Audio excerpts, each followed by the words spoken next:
Welcome to the You Are More podcast. I'm Blaine Ledbetter. And I'm Laken Stewart. If you're looking for an authentic community that shares the truth of the gospel and the truth about life, you've come to the right place. We believe that you are more. You're more than motherhood, more than your ministry, and more than your career. Grab a cup of coffee and listen in to hear the truth about what it means to find your identity in Christ through every season of life. Welcome to the You Are More podcast.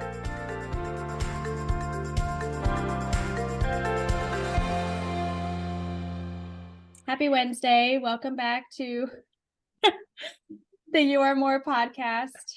Today, tell them what we're going to be talking about, Blaine. Well, we're going to take a hard left because, last week we talked about toddlerhood and meltdowns and the drama that toddlers can bring. All the drama. On themselves. So this week we're going to make a sharp left and we're talking about cultural expectations versus reality.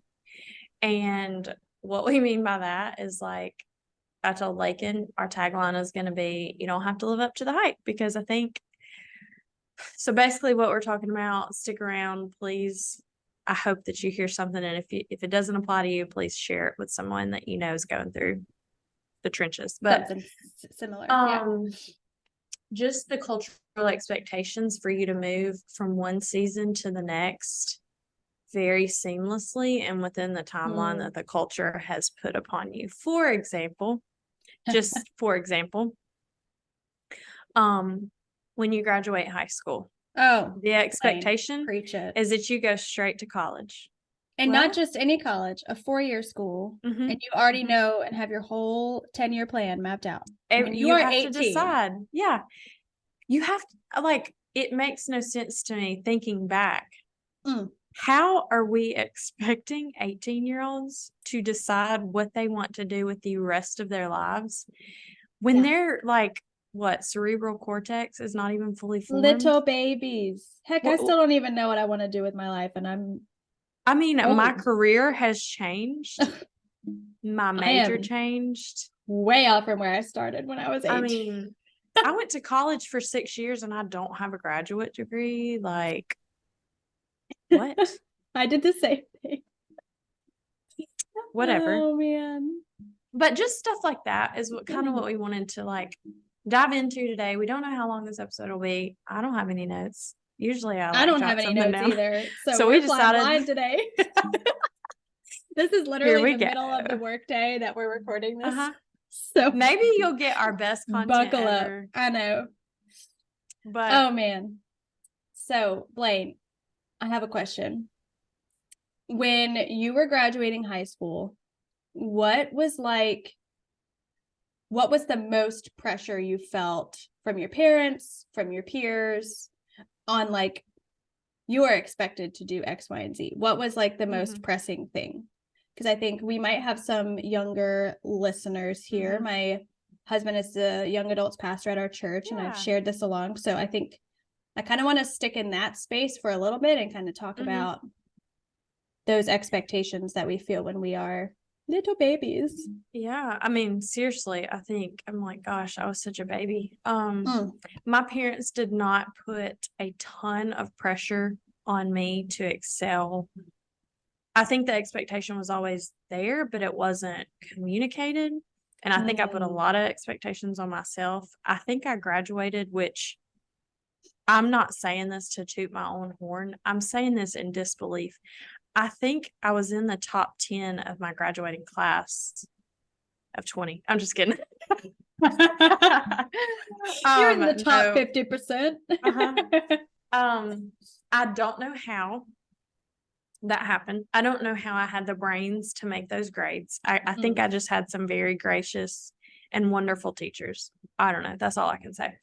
But I do know that the expectation was that, hey, good grades, community involvement, school involvement is going to get you scholarships, because that's how you're going to pay for college.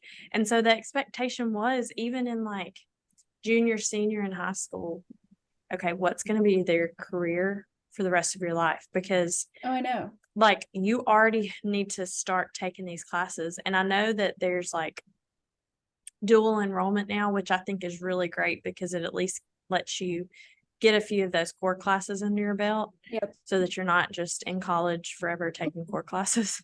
But it really was like, you've got to decide, and you've got to decide now, because if not, you're going to waste your time and money in college. When really, I mean, I don't think there was any pressure really from my peers. I was friends with everybody that I ended up going to college with, because I mean, for most people in my small town, they went to one of two community colleges really locally, because we didn't have big universities in our town. They're about an hour away. There were a handful that went to the big universities, which was fine. That's like what they chose, what they could afford, what they wanted to do. But for me, I was like, okay, we can afford community college, and that's great. And it was all paid for. Like, I didn't pay for college for many years, thank goodness. But yeah, then, of course, what fate, luck, whatever. I mean, I changed my major because, like, I was going through different seasons of life. Yeah. And you're just, man, I still don't know how I got through the pressure of ACT. We didn't have to take SAT, but just all this prep for college and applications. I just kind of knew I was going to one little community college. It's got a pretty high acceptance rate, I think. And so that wasn't a pressure, but just to decide what I wanted to do for the next 50 years. It's impossible. Why? Yeah.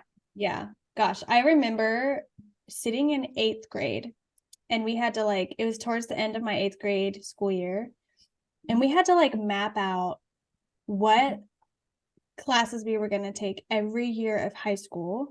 I remember that. And then kind of map out what we were going to do after high school.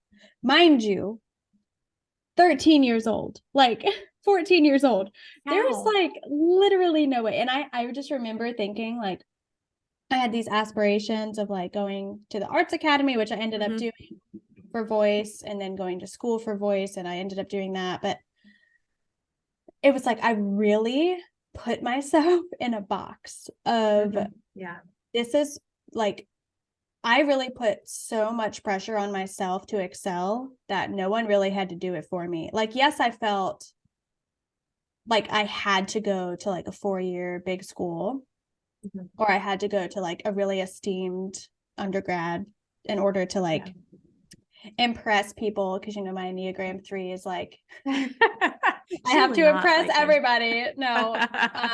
And so similar to you, I was valedictorian of my high school class. No idea how that happened, other than I took a bunch of weighted courses and got A's in all of them. That's literally it. And I was shocked that I was even valedictorian, because there was one dude that got into Yale in my class, and I was like, that was not me. And I got into a little liberal arts college in South Carolina. But yeah, I just remember sitting in 8th grade, and when you're in that moment, you're so excited because you're thinking about what you want to do, hyped. And you're not really overwhelmed by it. Maybe I was stressed out a little bit at age 14 about the rest of my future, but it's really when you start to live out the path that you have expected for yourself, and that you have told yourself you're going to do, is kind of when, what hits the fan, and you're well, this wasn't in the cards for me. So I went to undergrad for vocal performance. I'm a classically trained vocalist, and that was my path. I was going to sing professionally. I was going to do all those fun things. And it ended up where that, I got into the program and was excelling in it, and had some voice issues, vocal health wise. And my whole life trajectory changed my sophomore year of college. And I was distraught by it. I had to change my major, and couldn't finish my voice degree because I was so far behind, because I was so sick my freshman year with vocal health issues. And that's because I pushed myself so much in high school to excel in voice. So really I did it to myself, truthfully. But yeah, I just remember like the weight of expectation I put on myself was so much greater than the weight of any expectation that anyone had ever put on me. Yeah. So if that's you and you feel like, gosh, I have so many expectations for myself and I'm not excelling at them, or I'm not meeting those expectations, gosh, there is so much grace for you, because I think we have these like 5-year, 10-year, 15-year plans, and 9 times out of 10, like none of them come to fruition. No. And that's not your fault or anyone's fault. It's just how life goes. Yeah. If we believe in the sovereignty of the Lord, it's worked out exactly how it was supposed to all along, without us controlling anything. I mean, seriously, I think I mentioned this to you before, but as a junior or senior, maybe, wanted to go into pharmacy. Like a junior or senior in high school? High school. Pharmacy. So a 16-year-old wanted to go into pharmacy. Yeah. And I was taking the classes to get there. Okay. Though I hated calculus. Oh, I hated calculus. That should have been like my red flag.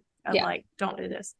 But then I was like, okay, I want to be a physical therapist assistant, which is what I ultimately ended up in. If I had just stuck with it, I would have been done with college in like 3 years or less. So, but again, it worked out exactly how it was supposed to. But I went from physical therapy to secondary education, and then from secondary education to art and graphic design, and then from art and graphic design back to physical therapy. The physical therapist assistant, because that's like a 2-year program. So like not a trade school like welding or electrician, whatever, but was definitely like a very targeted health science program that was super hard to get into, like just rigorous. So you had to work. You had to really work. Oh yeah. Very, very hard. I mean, very selective. But now I'm not doing any of the above. Nothing that relates to anything that I've ever done before. I mean, I use some of the art graphic design knowledge that I have. Yeah. But I'm not a graphic designer on our team, thank goodness, because we have way more skilled people than me. But yeah, I'm like, why was I ever, I mean, just if you are 16, 17, 18, 19, 20, and you don't know what you want to do with your life, that's okay. You're not wasting your time. Every experience is preparing you for what you're going into. Seriously. So I did want to, so let's pivot. Let's talk about the next stage. So in our culture, you're expected to go to college and graduate with a 4-year degree or some sort of trade. Yep. And then what's the next natural? You're supposed to get married. Get married. Ring by spring. I mean, ring by spring, girls. Although that is what happened to me, that is not what I wanted to do. I never thought. Blaine, we are the same. I mean, literally, like, I know that there are still people, 30s, 40s, 50s waiting on their spouse. But I'm telling you, that wanted to be married a long time ago. I'm telling you, I was like, I'm not ever going to get married. Definitely never going to have kids. It's not that I didn't want to. I was like, I just don't think God's going to give that to me. Was it that you just didn't feel equipped for it, or was equipped or worthy, or really just like, that's just kind of, I can't even imagine that. Yeah, it's not.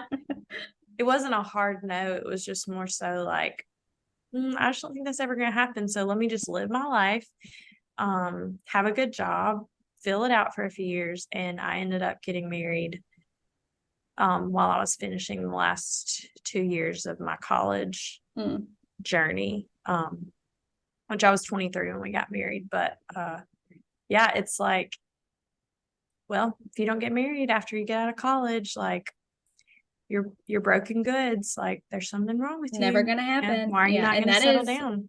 The furthest thing from the truth. Gosh. And Blaine, our stories are similar. When I changed majors, I changed to pre-law, because why not? And so I was going to be a lawyer and be partner before 30. I had all these plans, and then I met Cody. I did not Exactly. plan on getting married until I was like in my 30s, having kids. I didn't even think I was going to have kids. But it ended up just like the Lord's plans are greater than ours. And so if you are in a season where you are just patiently waiting for your boyfriend to propose to you or to find the right person, or you're swiping left and right on Tinder, like, or whatever that app is that the right one? I don't know. Hinge, Bumble, Hinge, Tinder. all the I don't things. know. I hear these things from my single Yeah, ladies same. friends, and I'm like, I'm glad I'm not. I Yeah, I mean, could praise not. Jesus for his provision. Seriously. But if that's you in the waiting, God sees you and he has plans for you. And the expectations that you are putting on yourself or that society is putting on you, especially Christian culture, because I feel like Christian culture is very like, you get married young, you have babies young. And I feel like that's just like steeped in modern Christianity of like, Yeah. you stay pure till you're 22, you get married, you have kids by 23 type of thing. And that's just not what happens for everybody. And that's okay. Like, your worth is not defined by if you have a spouse or if you have kids. Your worth is defined by your creator and who he made you to be. Yeah. So yeah. I mean, just our podcast title is You Are More. You are and more. So even this, like, yes. You're more than the stage of life that you're in. You're more than your college degree or the lack thereof. Like, yeah. There are a lot of people in our country and around the world who are serving others, who are in incredible, like, sacrificial, nitty-gritty jobs that never went to college. Yep. And they're still doing some really, really, really awesome work. Even, and I know we've said it before, like, even if you are, you know, bagging groceries or working the checkout line, like, that's still serving others. And that's still a purpose that you're there to greet somebody with a smile, even on the days you don't feel like it. But yeah, marriage, man, the expectations just, and maybe it's like more of a, like you said, like Christianity. Maybe it's more of like a church tradition. I don't even know, but I like, think it's especially in the South, like, this is a hot topic, but I think it's steeped in purity culture, truthfully. gosh, like, that's a whole other that's a whole other podcast topic. I'd love to bring that up at some point. But I do think the whole idea of getting married young, like, it's because you're just waiting. And and like, if you didn't wait, like, that's, that's between you and the Lord. But like, I don't know. I think it is like the expectations for Christian marriage when you are young is just steeped in that purity culture that is just icky and not serving. So, right. I mean, it's definitely an idol. I mean, purity culture is an idol. Marriage, the thought of marriage is can be an idol. Even Like, marriage itself, your husband can be an idol. And that's, if anything is coming between your relationship with the Lord, it's an idol. And so like, if you are in a relationship and you've been dating for years and years and you're just like waiting and waiting for like that proposal or like that marriage or whatever, like, I think you got to ask yourself, like, am I idolizing what I think I want? Yeah. Or is this something that the Lord really has for me in my life? Because we can want something and make it happen regardless of what God does. God may just be like, all right, do it yourself. See your plan. See how that goes. See how that goes. Yeah, exactly. Let me know how that goes. Yeah. I remember being in a small group with several ladies a few years ago, and we talked about this often, like, just how each of us thought constantly because of the emphasis put on it. But like, what's your next season? What's your next thing? Like, okay, you've gotten married. All right, kids are next. Okay, now you've had kids. Now there's another kid. All right, now you've done this. And so it's like, okay, you bought one house. Now let's buy another house. Okay, you've gotten it. I mean, it's always looking ahead to the looking next to thing. something more. And it does not emphasize contentment in your current Gosh, circumstance. I feel that like so deeply in my soul. Like we just moved. And so like we moved in like a snap. Like we moved 3 months quickly. Yeah. Like 3 months ago, we didn't know we would be living in Illinois. And so like now that we're semi-settled, I'm like, okay, what do I have to look forward to next? Right. Like what am I expecting next? And I'm like, I just need to sit in this moment, because we are like, as a society, we are always looking for more and more and more. And the expectation is more and more and more. Like you have to do more, you have to buy more, you have to be looking towards what's next all the time.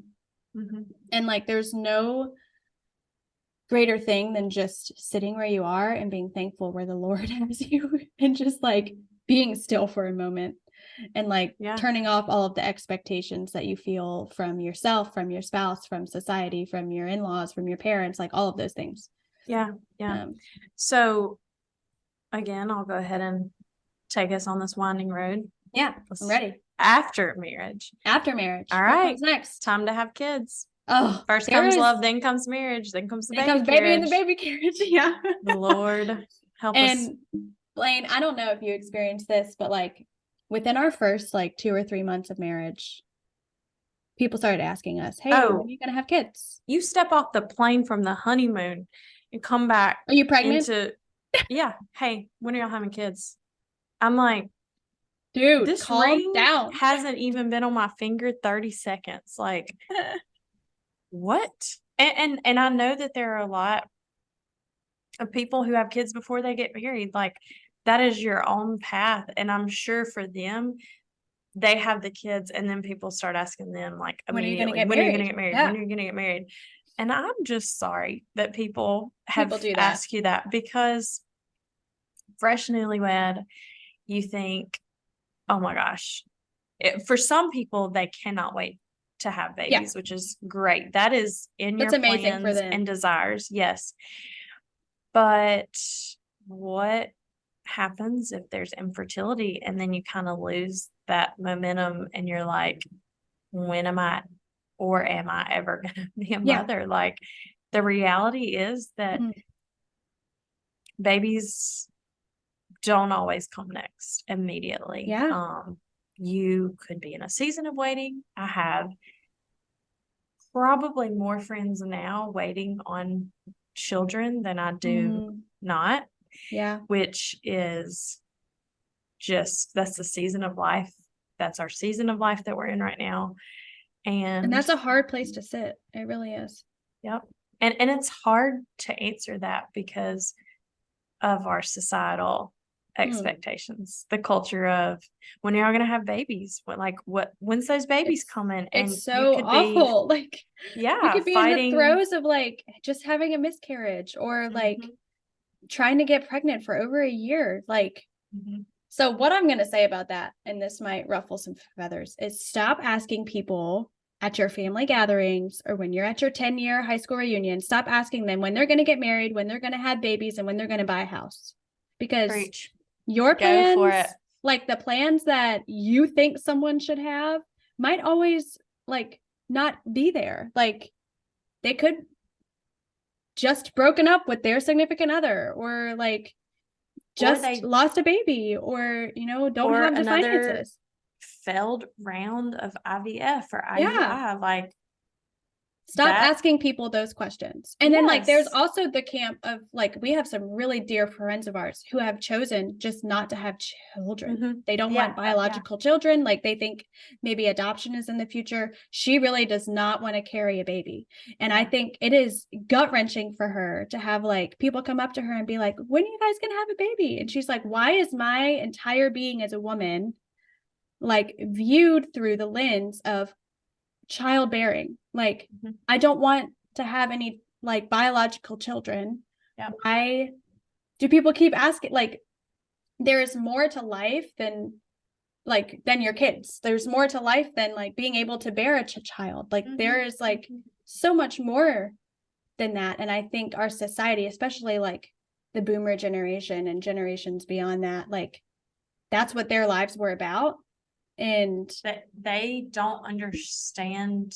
I'm not going to make a blanket statement. I think some people sorry, some people in that generation or even in my generation just don't really fully grasp that infertility is so prevalent. Yeah. And I mean, you know, there are people in older generations who don't have kids and probably for the same reason, but like medically stuff wasn't available back then I mean, I am thankful for science and just that God has created doctors who know more about fertility than we did 20 years ago. And that, you know, anyways, that's a whole other thing. I just, like, I know how painful it is, not personally, but from talking to friends who have to like grin and bear it when people ask them. And then in private, they're like, I really wish people would just stop asking me because I've been trying to have a baby for 4 years, 5 years, 6 years. I mean, it is just like gut-wrenching. Oh, I can't tell you. I mean, and it's not even strangers. It's like people in their family who don't know how to read the room.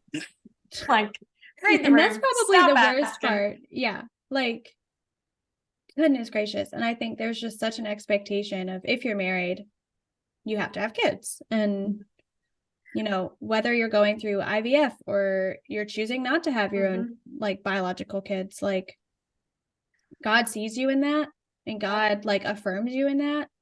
And yeah, I don't know. So PSA, stop asking people like when they're going to have a baby or if they're going to have a baby. Like there are more things to talk about than that.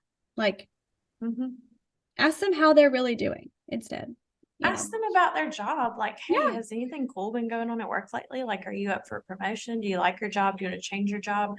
Like, do you guys like your house? What's something like that you can celebrate? You know, let's celebrate the new homes, the new jobs, as much as we celebrate the baby showers and the wedding showers. I know that culturally that's not the norm, but like it is a big deal for people who don't have kids.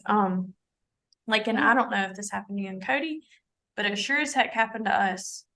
When I tell you, I'm like 3 seconds postpartum. When's the next out baby? The hospital with my first. Are you going to have another one? I'm about to slap you. Okay. In the name of the Lord, are you about to get got? Okay. You're going to be wholly slapped. I mean, like. Why do people think that that's a good thing to ask? I know. Because, you know. You're leaking from everywhere. And literally. Be fruitful and multiply. I think they think that that's just, well, y'all need another one, don't you? It's about time to have another one. Maybe we don't want to. I have friends that literally only want one child. And I'm like, you need to respect that and like, leave shut your mouth. them alone. Yeah. And it's like you have one kid and like that's great and all, but then everyone's just looking for the next thing again. And it's just like, when do we just as a society take a break and just be like, do we as humans and a people group that loves the Lord, when can we just be like, do we always have to be thinking, you know, like in our society because of consumption and just the need to be on the go, looking to the next thing. I mean, I love to dream as an Enneagram 7, and I'm trying to pull this out of my husband more, and he's doing, I'm the dreamer and he's the doer, but I love to dream, but not necessarily like, I'm not looking for our next house right now. I just love to dream that one day we can do a road trip out west or something like those are dreams. It's not as if I don't have dreams and desires, but I just am trying to find contentment in my present season of life, which is not what society expects. And, you know, even on the having more babies and more babies and more babies thing, like, you know, it's but then when you get to business. But when you get to 2, how dare you have 3 or 4, you know? Like, and don't even think about having like 6 kids, 7 kids, because then you're going to be compared to the Duggar family. Yeah. Right. And, you know, on one side of it, it's like, it's nobody's business if you're on birth control or your husband No. has chosen to have surgery or you've chosen to have surgery. That's nobody's business but yours, None. your husband's and the Lord's.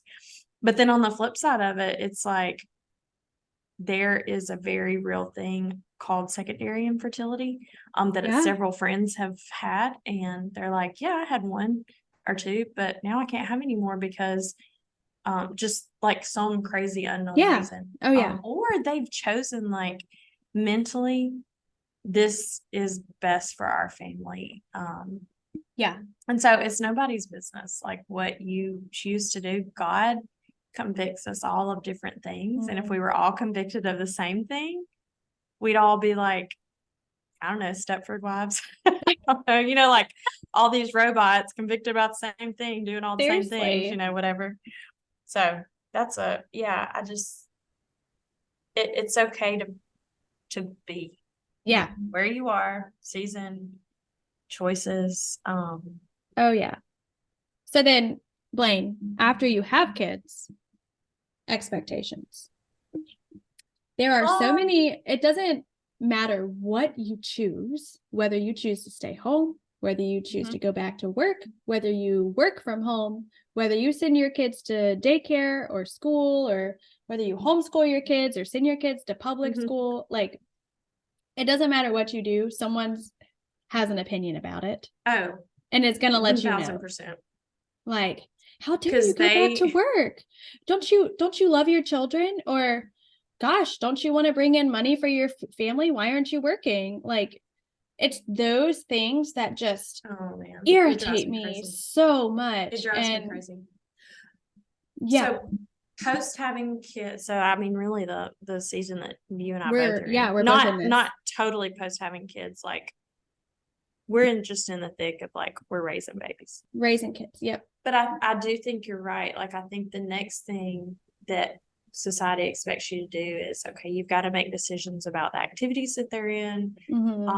Where's your family going to live for the best school system? Where are you even going to send them to public jobs? school? Yeah. Yes. Are you going to homeschool? Are y'all going public, private? So, and I am literally just like, we're just chilling out right now. Our kids are not involved in any activities. We've kind of taken a gap year. Yeah. Our kids did all the like fall You've sports got to just calm down. year. Yeah. Yeah. And so I'm like, we're just kind of being right here, right now. And what's next for us? I don't know. God can tell us. It's literally like we're open hands. What do you think, Lord? So I know. Gosh, that's kind of where we are too. You know, after getting settled, we kind of like took a vow of like 6 months, no extracurriculars. Like we're not going to like make any big plans for the first 6 months. We're going to just we're not going to travel. We're just going to like enjoy this time with our kids. And like, again, like with the expectations of like, okay, you just moved, what's next? Or like, okay, you have this great new job, like my husband does, what's next? Like, I think we can oftentimes, and I've said this before, so for lack of trying to be redundant, like when we are in a new season of life and we're asking ourselves what's next, like 2 seconds after we get into the season, I think that's a sign that we just need to sit and be and just soak it all in, because odds are like you're never going to have a season like this again where you're in transition and can just be.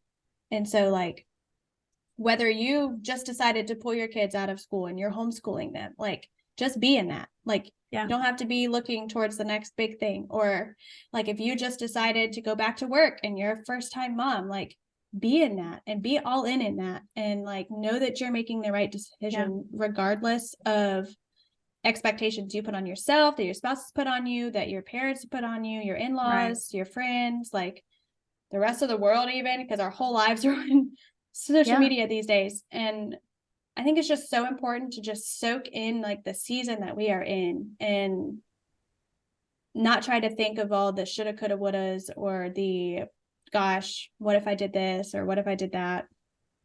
Yeah, I don't know. I'm kind of rambling at this point, but Well, I was I have going to lots of add to that. opinions. We, as Christ followers, and if you're not, just know that this may explain maybe this heartsick, empty longing. But as Christ followers, no season, no achievement will ever fulfill us. Even if you're longing for something, a husband will never fulfill the longing in your heart. It will never fill a void of loneliness, or it's temporary, like instant gratification, but Yeah. like our hearts are bent towards longing for more, and really that will only be satisfied when we're in heaven with Jesus. And so, I mean, a baby will not fill a void. No. More babies will not fill a void. A college degree won't fill a void. It A new job the or a new reason, car or a new house. yes, Like new house. It will never truly satisfy that longing in your heart, because we're not created to be here forever and to get all of our, wants, dreams, hopes, wishes, prayers fulfilled this side of heaven. Like that will only be full, like the fullness of the cross, that will only be full in heaven. Yeah. Gosh, yeah. That's so true. I try to remind, people of that. I'm like, I know you don't want to hear this, but I promise you that, a baby changes everything in a sense. Like for us, it did completely rock our world. But at the same time, like, even after I had that fulfilled, I was still longing for something else. And so, gosh, I know, I feel that too. It's like you get to the next thing, and our like human nature is just, okay, I want something more. Like I need something more to fulfill this void. When really that void is only going to be filled in Christ. And learning that the hard way sometimes is the way you have to learn it. And gosh, if you're in a season right now where you are just thinking about what's next, my prayer is that you will find rest in the Lord, and that you will find contentment in him, and that you will sit and be where you are, wholly and fully, and just sit with the Lord and know that he directs our paths and tells us what's next. So yes. Well, thank you guys for joining us again this week. We're halfway through December. Gosh, can't believe it. Please remember to check out our Instagram at YouAreMorePod. Please share this with your friends. Subscribe on Apple Podcasts. Rate us 5 stars on Spotify. Leave a review wherever. We really just want this to be an encouragement. And so the best thing you can do is share it with others and spread the word. So we'll see you guys next week. See ya.